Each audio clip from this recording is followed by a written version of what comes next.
Have you ever looked at a new product, maybe something on a shelf or an app on your phone, and just wondered, how did they even think of that? Yeah, or the flip side, right. Something launches with huge fanfare, Totally. Big splash. and then poof, it's gone, vanished. Exactly. So what is the secret? How do companies consistently, bring those breakthrough ideas to life? Well, today, that's exactly what we're getting into. We're taking a deep dive, really unpacking a key chapter from marketing management, Kotler, Keller, and Chernev, focusing on developing new market offerings. Right. And our mission here is basically to give you a shortcut, a way to understand the playbook, the systematic process companies use. We'll look at the core ideas, some real-world examples, and really how innovation shapes a company's future, making sure what they offer connects with you, the customer. Okay, so to kick things off, think about James Dyson, the vacuum guy. He was just so fed up with vacuums losing suction Hmm. because the bags got clogged. The common frustration, for sure. Definitely. But he didn't just tweak it. He completely reinvented it, using centrifugal force, no bag needed, and that same drive, it led to those bladeless fans. Which look amazing, by the way. They do. And in the supersonic hairdryer, it's not just about function. It's this blend of cool design and serious tech. But here's the kicker, and this really sets the stage. This kind of thing isn't cheap, and it's certainly not fast. That hairdryer, over 4 years to develop? Wow, 4 years. Yeah, something like 600 prototypes, research on thousands of miles of hair. And get this, it cost around $71 million. $71 million. Okay. So that level of commitment, it tells you something really important. Developing new stuff isn't just, a nice to have for companies. It's the absolute engine driving their success long term. And that engine, that innovation, it's more critical now than ever before. Honestly, in today's economy, with everything changing so fast, continuous innovation isn't just a strategy, it's basically survival. Companies that don't innovate, well, they risk becoming superfluous, irrelevant, It's real. superfluous. Meaning, customer needs shift, product life cycles get shorter, there's fierce competition, new tech pops up all the time, especially digital stuff. If you stand still, you get left behind. That makes sense. And what's interesting is innovation isn't just about those huge world-changing inventions like Dyson's. It's more of a spectrum, right? Exactly. On one end, you've got what we call continuous innovations. These are like minor tweaks, improvements to existing products. Think Tide Pods or maybe Oreo Thins. Okay, smaller changes. Yeah, relatively small. But believe it or not, that kind of activity makes up like over 80% of new product stuff at a place like Sony. 80%. Wow. But then on the other end, you have the truly new to the world things, like Keurig's single cup coffee system. That basically created a whole new market category. Right. Totally changed how people made coffee at home. Precisely. Now, these blockbuster products, they're rare, they're risky, but if they hit, they can massively boost a company's image, give them a huge edge, and, well, bring in serious money. Okay, so if innovation is so vital, why do we hear about so many new products just failing? Yes. The failure rate. It's shockingly high. Estimates go up to 95%. 95, that's almost everything. It's staggering, and it's why companies need that rigorous, systematic approach we mentioned. It's like a ruthless filter for bad ideas, saves them potentially millions. The reasons for failure. They often boil down to things like ignoring market research, maybe overestimating the market size, development costs spiraling. Or the product just doesn't perform well. Right. Or poor pricing, bad communication, distribution issues, competitors reacting strongly, lack of internal support even. So lots of potential pitfalls. Tons. Yeah. But ultimately, it usually comes back to one fundamental thing. The new offering just didn't create enough superior value for the target customers. Or maybe it did, but not in a way that benefited the company or its partner. That 95% figure is just, wow. Seems almost impossible to succeed then. How do companies even start to manage that risk? What structures do they use? Well, they don't leave it to chance. Organization is key. Companies use different setups to try and foster innovation. Sometimes it's managers in existing departments. They know current customers well, but maybe aren't focused enough on truly new products. Okay, so maybe more incremental stuff there. Often, yes. Then you have dedicated new product departments. These teams have real authority. Eli Lilly, for example, brought R&D and their FDA approval teams together to speed things up. Makes sense. What else? You also see innovation centers, physical hubs, often regional, for design and collaboration. Think Microsoft, they have over 100 globally. Cisco does this too. Geographic focus. Right. And then there are venture teams. You might hear them called entrepreneurs or famously skunkworks. Ah, skunk works, like internal startups. Exactly like that. Cross-functional groups, separate budgets, often longer timelines. Dell used this approach, creating separate units to shift from just PCs to broader solutions. Interesting. Any other models? Yeah, a couple more. Communities of practice, basically forums for sharing knowledge across different departments, and very commonly cross-functional teams that bring together diverse skills like engineers and marketers right from the start. The goal there is to make sure R&D efforts actually line up with what customers need. Okay, so they set up these structures. But once they decide to go for it, how does an idea actually become a product? Is there a standard process or is it just, chaos? Haha. Well, ideally not chaos. There is a common framework, often called the stage gate approach. Stage gate, okay. Yeah. Think of it as a series of stages, and between each stage, there's a gate, a checkpoint. The whole point is to minimize risk and make sure resources are being used wisely. So, you have to pass the gate to move to the next stage. Pretty much. Now, it's not always perfectly linear. Sometimes you hit a snag at a gate and have to go back, maybe refine the concept, but it provides clear guidelines. And this whole process, it's guided by 3 aims for any new offering. It needs to be, first, desirable customers have to find it attractive. Makes sense. Want versus need. Exactly. Second, it has to be technologically feasible. Can the company actually build it? Okay, the practical side. Right. And third, it must be viable. Does it create value for the company or for its collaborators? Does it make business sense? Desirable, feasible, viable. Got it. These 3 aims become more critical as you move through the 5 key stages. Stage 1 is idea generation, focused mainly on desirability. Stage 2 is concept development, where you start really looking at feasibility too. Stage 3, business model design. This is where all 3, desirability, feasibility, AD viability, really come together. That sounds like a big step. It is. Then comes stage 4, offering implementation, actually building the thing. And finally, stage 5, commercial deployment, the launch. Okay, that framework helps. Can you give an example maybe? Sure. Let's use that food processing company example from the book. They want a new product. They start generating ideas, maybe lots of them. Let's say they land on a nutritional milk additive. Okay, broad idea. Very broad. So idea generation, then concept development. Who's it for? Infants. Adults. What's the main benefit? Taste. Nutrition. Energy. When would they use it? Maybe they narrow it down to an instant breakfast drink for dizzy adults, see how it gets more focused. Yeah, definitely refining it. Right. And crucially, the investment needed goes up significantly at each stage. You spend a little exploring ideas, more developing concepts, and a lot more designing the business model and actually implementing it. That makes sense. You don't want to sink millions into an idea that wasn't properly vetted early on. Precisely. So let's dive a bit deeper into those first couple of stages. Idea generation. It really kicks off by spotting an unmet customer need. There are basically 2 ways companies approach this. First is market-driven, sometimes called top-down. This is often preferred because it starts with the customer. So find a problem first. Find an important problem or opportunity, then develop the solution. Think of the Motive Ring. People wanted fitness tracking, but trackers were often bulky. Motive made it discreet, stylish. Or Nest thermostats addressing convenience and energy saving. Okay, market need drives the idea. What's the other way? The other way is invention-driven or bottom-up. Here, you start with the technology or an invention, and then you look for a market need it could solve. So solution first, then find the problem. Kind of, yeah. And often these applications are accidental discoveries. Like the drug Evista, it failed as a contraceptive but became a massive osteoporosis drug. Wow, really? Yeah. Or the Slinky toy. That came from a naval engineer trying to design something for battleships, totally by accident. No way. True story. But for these invention-driven ideas, the key is finding a viable market opportunity.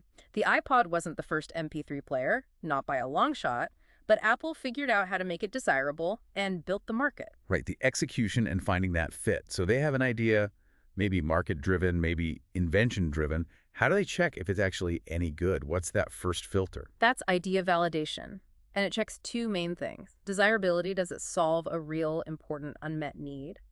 And viability, does it make sense for the company? Can it benefit them? And getting this wrong can be costly. Hugely. There's a real danger of miscalculation. Think about TiVo back in the day.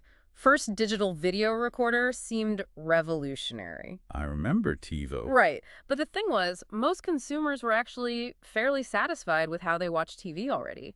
TiVo was cool and nice to have, but not a must-have for enough people early on. It struggled. Ah, didn't solve a burning enough need. Exactly. So companies can fail by not rejecting bad ideas, or just as bad, rejecting good ideas too early. So how do they avoid that? What tools do they use? This is where market research tools are absolutely vital, especially exploratory research early on. Companies observe customers, how they behave in stores, online, what websites they visit. They do in-depth interviews to uncover needs. Customers might not even be able to articulate themselves. The classic Henry Ford quote, right? Yeah. Faster horse. Exactly. Though companies like Apple or IKEA, they listen, but maybe take it with a grain of salt to avoid getting stuck only making incremental improvements. They trust their own vision, too. Right. They also talk to their own employees. Toyota apparently gets millions of ideas a year from its staff. LinkedIn uses hack days. And they talk to outside experts. The whole open innovation movement taps into external knowledge. Analyzing competitors is huge to reverse engineering, understanding weaknesses. And crowdsourcing. I hear about that a lot. Yeah, crowdsourcing is powerful. Engaging outsiders. Baskin-Robbins had a flavor contest, got like 40,000 entries. P&G used a network to find a chemist to solve a specific dish soap problem, paid $30,000 for the solution. Wow, tapping the global brain. Mm. Okay, so the idea passes validation. What's next? Concept development.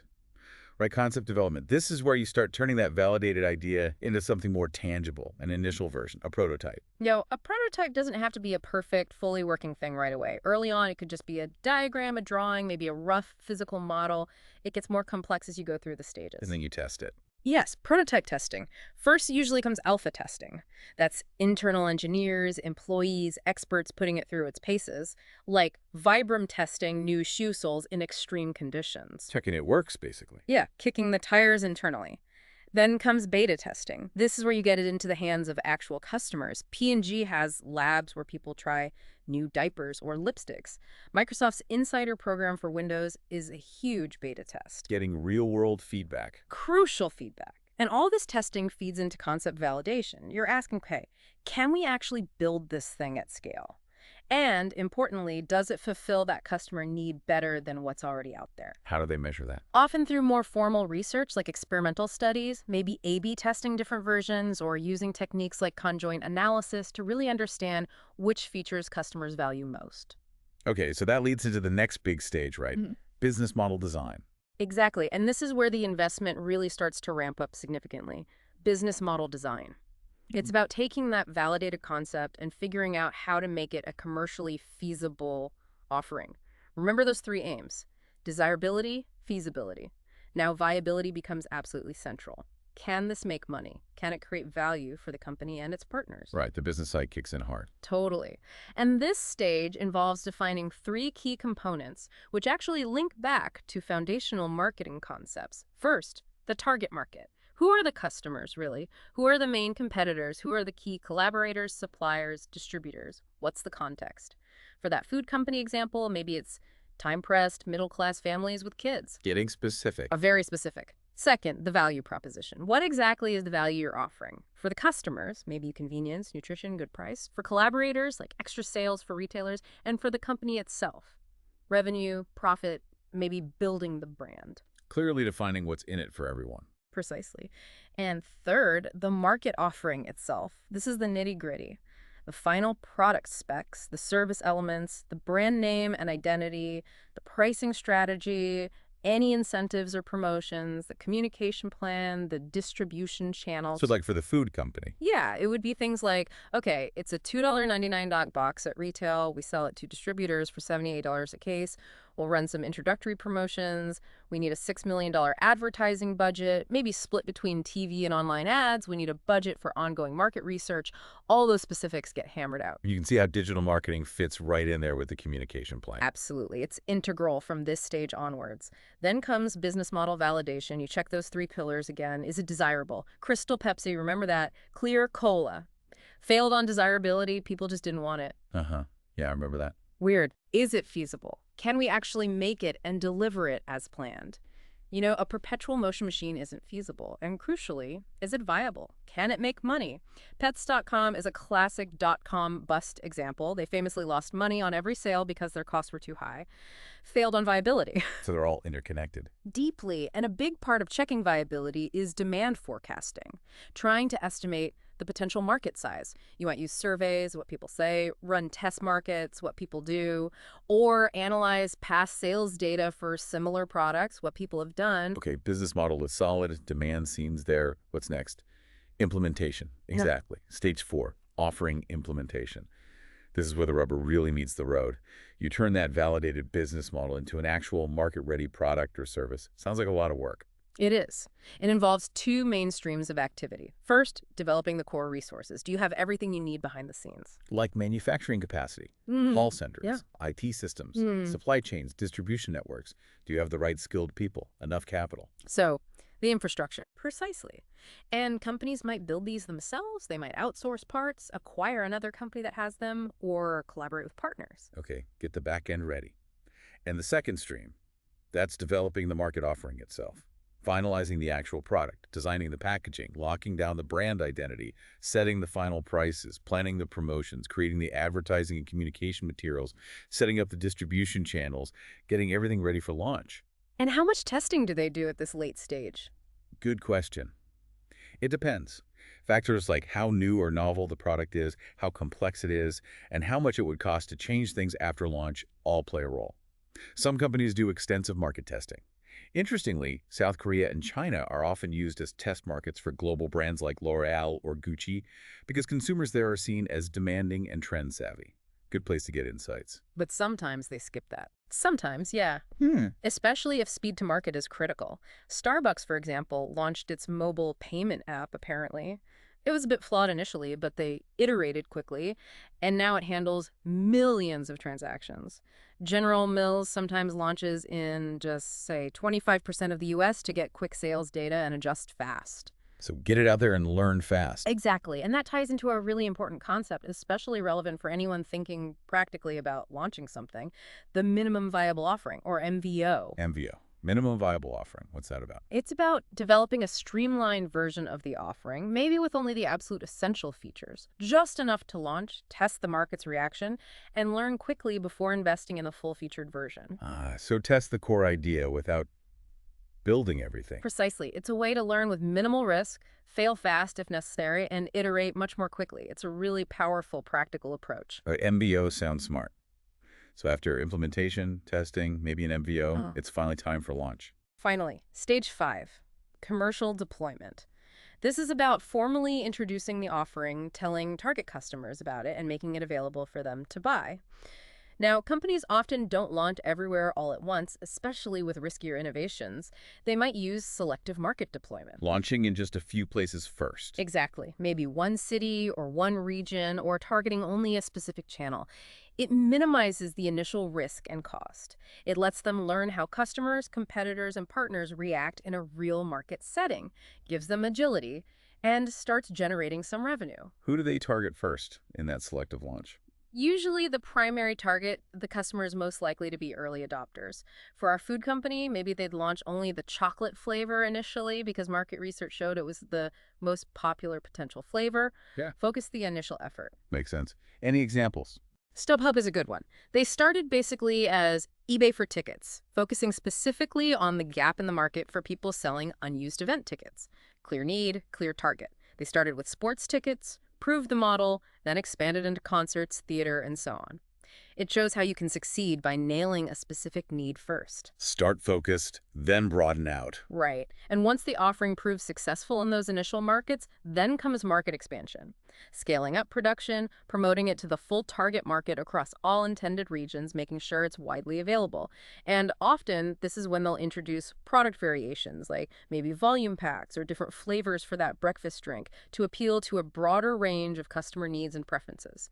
It's a cycle of launch, learn, refine, expand. Okay, so that covers the company's process. But, once the product is out there, how does it actually spread? How do people adopt it? This is where it gets really interesting for me. The diffusion part. Ah, yes. The diffusion of innovation, how new ideas, products, services spread through a population. It's a fascinating area, and there are a couple of key models that help us understand it. Let's hear them. The classic one is Rogers' model of adoption of innovations. Rogers looked at how people adopt things over time and grouped them into categories based on their speed of adoption. First, you have the innovators. Tiny group, maybe 2.5%. They're the tech enthusiasts, venturesome, love tinkering, willing to try unproven stuff, maybe even beta test. The first one's in line. Definitely. Then come the early adopters, about 13.5%. These folks are opinion leaders, respected in their communities. They adopt early, often seeking a competitive advantage, and they're usually less sensitive about price. They influence others. Hugely important for influence. After them comes the early majority, a big chunk, 34%. These are the deliberate pragmatists. They adopt, but only after they see proven benefits. They bridge the gap to the mainstream. Okay, the first big wave. Right. Then you get the late majority, another 34%. They're more skeptical, conservative, often risk-averse, maybe a bit technology shy. They wait until it's really established. They need more convincing. For sure. And finally, you have the laggards, the last 16%. They're tradition-bound, very resistant to change. They often only adopt when the old way is, like, almost impossible to maintain. So that's the spectrum. Any drawbacks to Rogers' model? Well, it's a great framework, but it doesn't give you a perfect rule for slotting every single person into a category. And, you might be an innovator for smartphones, but a laggard for, say, smart home devices. It can vary by domain. Right, context matters. Is there another model? There is, especially relevant for technology products. It's Moore's model of adoption of new technologies. Geoffrey Moore adapted Rogers' ideas, but added a really crucial insight. He uses similar categories, slightly different names. Technology enthusiasts, visionaries like early adopters, pragmatists, early majority, conservatives, late majority, and skeptics, laggards. But Moore's big contribution was highlighting what he called the chasm. The chasm? What's that? Moore argued that adoption isn't a smooth curve, it's discontinuous. There's a significant gap, a chasm between the early market, the enthusiasts and visionaries, and the mainstream market, the pragmatists, conservatives, skeptics. So it's hard to cross from the early fans to the regular folks. Extremely hard. Crossing that chasm is often the biggest challenge for tech companies. Many cool technologies get adopted by early enthusiasts, but never make the leap to the mainstream market because they can't bridge that gap. Fascinating. Okay, let's tie this back to some real-world examples. How have companies navigated this whole process, maybe keeping diffusion in mind? Okay, let's look at a couple. Honest Tea is a great story. They spotted a really clear, untapped niche. People wanted bottled tea, but less sweet, more natural, organic, fair trade. Tapping into health and ethical trends. Exactly. They aligned perfectly with growing awareness, and this group, sometimes called cultural creatives, consumers looking for products that match their values around health, sustainability, ethics. They built a solid business, and then Coca-Cola invested. That gave them the resources for massive distribution growth, going from like 15,000 stores to over 140,000. Wow, huge scale up. Massive. And that scale allowed them to launch new lines like Honest Kids Less Sugary juice drinks. It became a bestseller, even got picked up by McDonald's. It shows how identifying a trend, meeting a need, and then scaling, effectively crossing into the mainstream, can lead to huge success. And aligns with sustainability goals, too. Great example. What about something more digital? For digital, you have to talk about WeChat in China. It's an absolute masterclass in innovation, diffusion, and understanding consumer behavior. It started simply just a messaging app. But Tencent, the company behind it, iterated rapidly. They added voice messaging, fun features like Shake or Message in a Bottle to connect people, then official accounts for brands and media. So constantly adding value. Constantly. But the game changer was payments, WeChat Pay. And they did it cleverly with the red packet feature. Tying into the Lunar New Year tradition of gifting money digitally, made it instantly viral and culturally relevant. Smart integration. Very smart. And then they launched mini programs, basically apps within the WeChat app. You can shop on JD.com, find a Tesla charger, order food, pay bills, all without ever leaving WeChat. An entire ecosystem. Exactly. It became completely ubiquitous in China because it kept identifying and fulfilling evolving digital needs. It shows incredible speed of innovation and how deeply a product can integrate into daily life, essentially capturing the entire market spectrum, maybe even creating its own chasm for competitors outside China to cross. Those are powerful examples. So wrapping this all up, what's the big takeaway for someone listening? Well, from Dyson's relentless pursuit of better suction to WeChat building that whole digital world, what we've really seen today is that successful new offerings, they aren't just lucky breaks or random inventions. Right, they're the result of a really structured, iterative process. It's Yeah. about taking that initial spark, that idea, and then carefully, systematically validating it every single step of the way. From idea to concept to business model to launch. The core lesson, I think, is about deeply understanding the market, validating desirability, feasibility, and viability at each stage, and just being persistent with iteration and learning. It really boils down to making sure your offering creates genuine value for you, the customer, and of course for the company and its partners. So maybe as you go about your day-to-day, think about a product or service you use all the time. Can you sort of guess which stage gate steps it might have gone through? Yeah, or maybe think about a new technology you recently adopted or decided not to adopt. Where do you think you fit on Modgers or Moore's adoption curve for that specific thing? Were you an innovator or maybe waiting for the pragmatists? Food for thought. Definitely. Well, that brings us to the end of this deep dive into developing new market offerings. Thank you so much for joining us from the Last Minute Lecture team. We really hope this has given you a clearer picture of that engine of innovation that shapes so much of the world around us.